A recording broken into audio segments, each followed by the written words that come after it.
Learning to have the eyes to see God working in our world is only one part of our journey to knowing God. Having ears to hear matters too. Listening and obeying Him is also very important.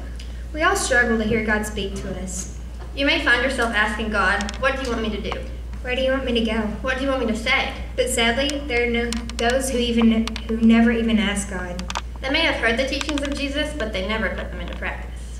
After Jesus had finished teaching the people, he told them this story to help them see the importance of not just listening to his words, but also doing what he said.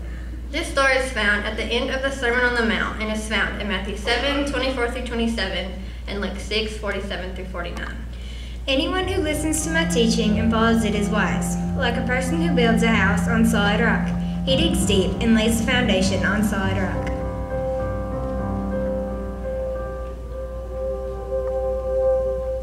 Though the rain comes in torrents, and the floodwaters rise, and the winds beat against that house, it won't collapse, because it is built on bedrock. His house stands firm because it is well built.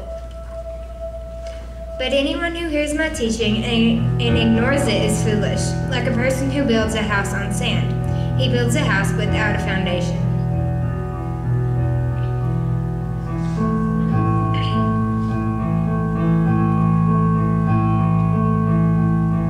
When the rain and the floods come, and the winds beat against that house, it will collapse with a mighty crash.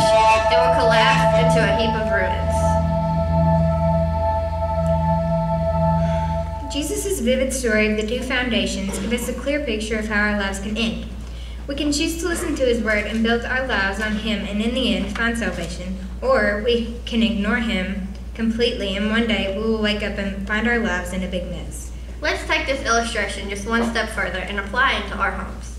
We've all heard the phrase, keeping up with the Joneses. Well, let's check in with two different newlywed couples named Jones and see how Jesus' story applies to them.